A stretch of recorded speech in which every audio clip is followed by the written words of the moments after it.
The sound hit before the words did a sharp ping that cut through the hum of my kitchen. I looked down, and there it was, a group message titled Family. We think it's best if you take a step back for now. My parents' names glowed at the top. A second later, Aunt Carol reacted with a thumbs up, neat and final-like punctuation on an execution.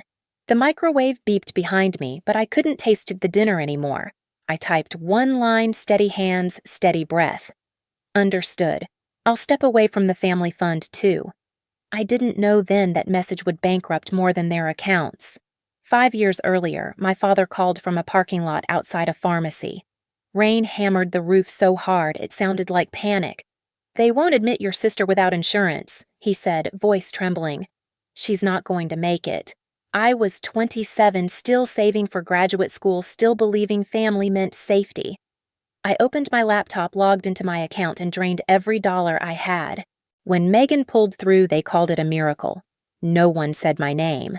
After that, the requests came quietly, texts that began with love and ended with numbers. Just until Friday, only this month. Your mother's insulin. Each one wrapped in gratitude that evaporated once the crisis passed. I learned to move money faster than I moved feelings. When Dad's hours were cut, I added him to my bill reminders. When Mom's prescriptions doubled, I linked her pharmacy account to mine. When Megan's car broke down, I found a repair shop that accepted online transfers. They called it the Family Fund. I called it structure. I thought if everything had a column and a deadline, I could manage the chaos. Every Friday night, I balanced it: payments, co-pays, overdrafts. My reward was silence, the kind that feels like approval if you listen long enough. At first, it felt noble. I was the reliable one, the quiet one who kept the lights on. But slowly, reliability became invisibility. One Christmas, Megan got new tires. I got a thanks for handling it. When Mom's birthday came, she posted a photo of the cake and captioned it, "Family First." I was in the photo, blurred behind the candles, holding the knife. I told myself this was love, that real love was service, not spotlight, that family doesn't keep score. But I did. Quietly. I started saving screenshots, receipts, transaction notes, not out of spite, but proof that I hadn't imagined the imbalance. Adrian once teased, "You treat your family like clients who never pay their invoices." I laughed, but something in me cracked, because he was right. I was the unpaid accountant of their peace. The night I realized it, I was adjusting a spreadsheet named Family Fund 2020. The cursor blinked beside the words Heart Balance. It should have been a joke, but it wasn't. It was the truest label I'd ever written. Still, I kept going. Every emergency found me. Every silence confirmed my place. I didn't ask for help, didn't want thanks. I just wanted balance numbers that matched promises. Then one evening, Dad said almost kindly, "Maybe you should take a step back, Val." It sounded harmless, almost caring, but the way he said step back, like it was an instruction, not advice, left a chill. I didn't know it then, but those 2 words would come back wrapped in blue light in a group message that ended everything. It started small, the way rot always does. Megan's name began to replace mine in family stories. When Mom talked to friends, she said Megan's doing so well, she's finding herself again. If I was mentioned, it was logistical. Valentina's busy. She handles the bills. That was my role, a background function, not a person. Whenever Megan stumbled, the family bent around her like a shield. Missed work, late rent, another breakup, each one became a reason for grace. "She's fragile," Mom whispered. "You're strong." As if strength was a sentence. As if being dependable meant I didn't bleed. Dad called the fund our family safety net, but it wasn't ours. It was mine. His paychecks came late. His card declined twice one summer, and somehow the blame landed on me. "You set the auto pay wrong," he said, scrolling through his phone like an auditor. He didn't see the irony my life reduced to fixing the mistakes of people who never fixed anything. Then there was Aunt Carol, the moral compass nobody asked for. She never sent money, but always sent opinions. "Families don't need receipts to love each other," she said once when I mentioned tracking expenses. I wanted to ask why love always arrived with invoices then, but I didn't. I'd learned that questioning meant ungratefulness. Megan's texts became demands disguised as updates. Cars making that noise again. Therapist's new rate kicked in. Just until next week. I sent the transfers automatically, fingers numb to the rhythm. Every payment was a small surrender. When I earned a promotion director after 7 years of being the last to leave the office, I called home proud for once. Dad answered mid-dinner. I could hear forks clinking laughter in the background. "That's great, honey," he said. "Listen, about Megan's lease, she doesn't feel safe there anymore. Could you check what it costs to move her somewhere better?" The silence that followed was heavier than any insult. I stopped celebrating after that. Success became useless currency in a house that only traded in crisis. Aunt Carol started using phrases like, "You know how blessed you are, Valentina. Blessing in our family meant you can afford it, so you should." She called me the practical one, the rock. But rocks don't feel. They just bear weight until they crack. One night, Adrian saw me scrolling through bank statements and said, "You look like someone trying to solve a crime they didn't commit." I almost told him I was. The crime was dependence, and my fingerprints were everywhere. When Megan asked for $3,200 for a wellness retreat, I hesitated. It wasn't anger, it was exhaustion. I texted back, "Is that really necessary?" Minutes later, Dad replied, "Mental health is an emergency too." Mom added a heart emoji. Aunt Carol reacted with prayer hands. The chorus was complete. I didn't answer. I just stared at the messages the way you look at a wall you've been painting for years and finally noticed the cracks. That night, I closed the ledger without balancing it. The cursor blinked, waiting. For the first time, I didn't. The next morning, Megan posted a photo from brunch, smiling new nails captioned, "Healing looks good on me." The comments overflowed with hearts. None from me. I had started practicing silence, one unread message at a time. Somewhere between their gratitude and my exhaustion, the family stopped seeing me as a person. I was infrastructure reliable until I wasn't. And though I didn't know it yet, my silence had already started their collapse. The message that broke everything didn't come out of nowhere. It was rehearsed, long before it was sent. 2 days before it arrived, we had our monthly video call. Megan appeared first, framed by soft light and a candle labeled self-care. Mom joined next, wearing her sympathy like jewelry. Dad hovered in the background, half listening, half directing. Aunt Carol logged in last, pearls bright even through pixelation. It started civil the way family ambushes do. Small talk, whether how's work. Then Megan sighed. "I just think Val's energy has been negative lately." Mom nodded. "You've been so tense, sweetheart. Maybe you need space." Space. That word again. It landed like a script cue. I watched their faces rearrange into concern. It was choreography, familiar and cruel. "I'm fine," I said quietly. "Just setting limits." Dad leaned forward. "Limits can sound harsh, honey. We're just worried." No one asked what they were worried about. They didn't need to. I was the variable they couldn't control anymore. When the call ended, my screen went black and my reflection stared back, still expressionless. I'd stopped reacting months ago. 2 days later at 7:42 p.m., my phone buzzed on the counter. "Group message, family. We've discussed it," Mom wrote, "and we think it's best if you take a step back for now." My father's name appeared underneath, confirming it wasn't a mistake. Then Aunt Carol's reaction, thumbs up. That emoji hit harder than any word could. It wasn't just agreement, it was dismissal with a smile. The microwave beeped behind me. Leftover curry steamed under plastic wrap. The smell was sharp metallic. I stood there, the screen lighting my hands. I read the sentence 3 times as if it might rewrite itself. I didn't call, didn't ask who he was, didn't ask what step back meant. The phrase was clean, rehearsed, bloodless. It was exile disguised as concern. I typed one line, "Understood. I'll respect that and step away from the family fund, too." My thumb hovered, then pressed send. The tiny whoosh of the message leaving was quieter than I expected. Silence followed. No reply, no explanation. Just the stillness of something finished.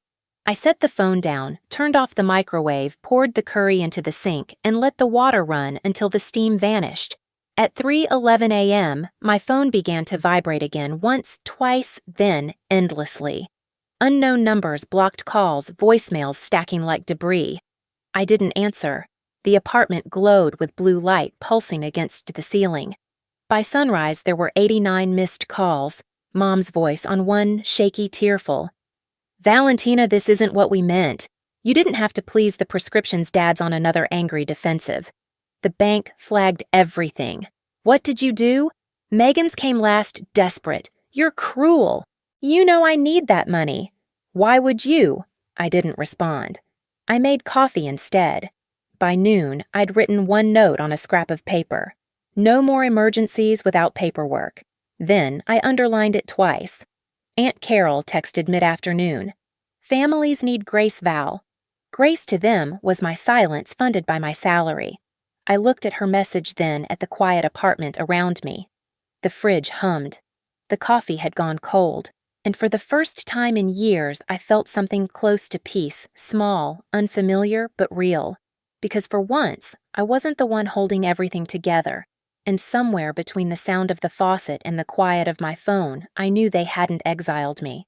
I'd already left. That night I didn't sleep. I sat at my kitchen table, the only light coming from my laptop screen. It cast everything in a pale glow, clean, surgical. The same light I'd used for years to keep them afloat. I opened the folder marked Family Fund. Rows of numbers blinked back at me, dates, balances, automatic payments, waiting for approval. It looked less like a lifeline now and more like a leash. One by one, I began shutting things down. Auto pay off, shared logins revoked, linked accounts removed. Each click sounded final, like small locks sliding shut. The pharmacy utilities insurance all unhooked, the family's lifelines unwound quietly line by line. When I reached the end of the list, I hesitated. Then I opened a new document records. Every receipt, every transfer, every message that began with just this once. I compiled them into neat columns because clarity was its own kind of revenge. The next morning, I called the bank. Yes, I told the woman on the line, I'm the account holder. I need to close the family fund entirely. She confirmed my identity twice, her voice polite but wary. Are you sure you want to proceed? I looked around my apartment, bare walls, half-drunk coffee piece. Yes, I said, completely sure. When I hung up, I made another call to the small law firm where a friend worked. Hypothetically, I asked what protection does someone have if family members try to use their name for credit or loans? The pause that followed was long enough to confirm my suspicion. Send me what you have, he said. We'll keep it quiet. By noon, the alerts started. New login attempt detected. Unrecognized device. Denied, denied, denied. I blocked the numbers before they reached me. Adrian came over that evening. He didn't ask if I was okay. He looked at the open spreadsheet and said, You finally did it, didn't you? I just turned off the lights, I said. He nodded quiet, then let them learn to see in the dark. By the second day, the messages shifted tone. Dad, you've gone too far. Fix this. Aunt Carol, be the bigger person. Mom, you don't understand what you've done. They all said the same thing, undo it. But I couldn't undo what they'd never owned. Instead, I documented everything. Screenshots, timestamps, statements. I sent copies to my lawyer friend and to myself under an alias. Not as threats, just records. A history of unpaid debts disguised as love. That afternoon, the bank called again. There was an attempt to open a small business account under your name. We flagged it for verification. My stomach turned cold. Under my name, yes, ma'am. Something called Kenyon Family Wellness. The paperwork lists your parents as co-signers. I exhaled slowly. Please, freeze it. Permanently. It wasn't rage I felt. It was confirmation. Proof that when you stop being a resource, they try to rebuild you into one. By evening, I had every file stored, every account untangled, every document printed and sealed. I placed the stack on my desk, a quiet monument to boundaries finally enforced. Then I opened a new page and wrote 3 lines, everything must be traceable. Love is not an expense line. Silence is policy. At midnight, I received one last voicemail from Dad. His voice was smaller than I'd ever heard. Val, what did you do? I didn't answer. Because he already knew. I leaned back, watched the city lights blink beyond my window, and realized revenge wasn't loud. It was paperwork. It was precision. It was the quiet sound of everything snapping back into balance. And as the last email arrived, subject line account closed, I finally exhaled. For the first time in 5 years, nothing depended on me. A year passed quietly. No more 3 a.m. calls, no overdraft alerts, no pleading voicemails disguised as love. The silence that used to terrify me had become my atmosphere. I moved cities, no forwarding address, no shared accounts. My new apartment was small, all white walls and tall windows that let in honest light. Some mornings I still woke early expecting another emergency. But nothing came. Just the hum of the fridge and the soft drip of coffee into a clean cup. Adrian visited one evening with takeout. "Feels different here," he said, glancing around. "It's supposed to," I replied. "Nothing in this place belongs to anyone else." We ate in quiet, the kind that didn't ache. He raised a glass. "To boundaries." I clinked it softly. "To peace." Weeks later, an email arrived from Megan. "I'm in therapy now. I know you won't reply, but I wanted to say I'm sorry." Attached was a photo of a small apartment bare, but hers. I didn't respond, but I didn't delete it either. That was my version of grace. Christmas came and went. A photo from Mom appeared in my inbox, 3 of them by the tree faces drawn, but still posing. Beneath it, "We miss you." I closed the email and went back to my dinner, because missing me wasn't the same as respecting me. That night, I stepped onto the balcony city lights, blinking like small promises below. The air was cold still. I thought of that rainy night years ago, the phone call that began it all. Then I smiled, faint and steady. Some debts are never repaid, only released. Boundaries aren't revenge. They're instructions for how to love me correctly, or not at all. I used to think silence was punishment, but it's just peace without permission. And when people say family will always have your back, they forget some of us were born to grow wings instead.